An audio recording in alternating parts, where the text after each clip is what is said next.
plant of the day today is this gorgeous beauty here. This is King Kong Ligularia. I don't know what the common name is of Ligularia. Anyway, they are an excellent plant for very moist shady areas. They can handle part shade. As long as they're not in afternoon sun, they will go completely flat and look very, very dramatic. They're drama queens, definitely big time. And they have these beautiful, rich, daisy-like flowers at the end of summer. The flowers are probably about 2 weeks, I'd say. About standard for most perennials.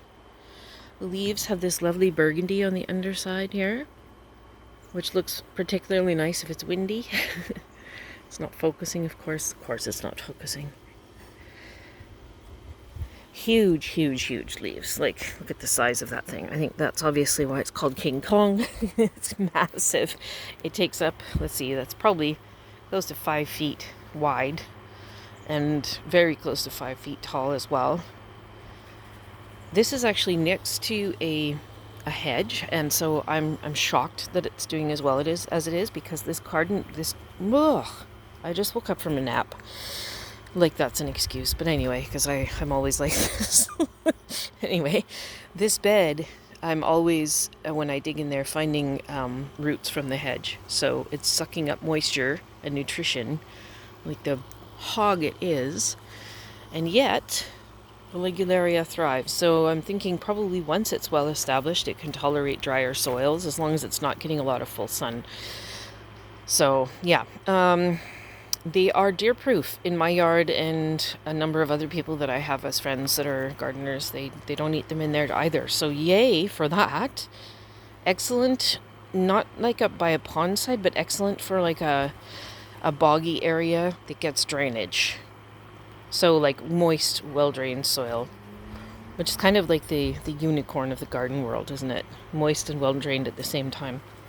Anyway, very popular with the pollinators as well. They do self-seed.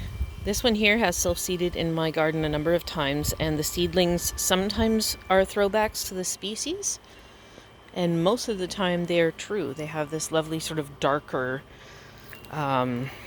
I'm not going to say plum tinged, but it is kind of like a dark green as compared to some of the other varieties. Look at the size of those leaves, hey? I just love it. So it's an excellent companion for ferns. That's also a Ligularia right there. Different kind entirely, of course. Ferns, hostas.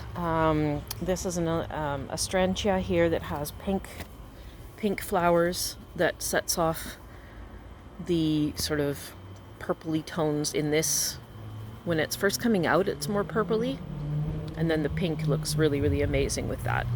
And then of course I've got the rhodo over there. So yeah, you can do a lot of different things with it, and it's just kind of like the showcase, the centerpiece. Just give it lots of space. There are smaller varieties though, of course. The rocket is one of them that's quite a bit smaller. And I have a teeny tiny itty bitty little one in a pot in the back called Pandora. I'll do a feature on that one some other time. But yeah, so it's an amazing plant for taking up a lot of space. Moist, well-drained, deer-proof, morning sun only, or dappled shade is good too. Beautiful, beautiful late summer color. I do believe these are excellent cut flowers as well. So good for people who want to do that kind of thing. And they will self-seed, so deadhead them if you don't want baby leggies everywhere. Liglets. Little liglets. All right, that is Ligularia King Kong.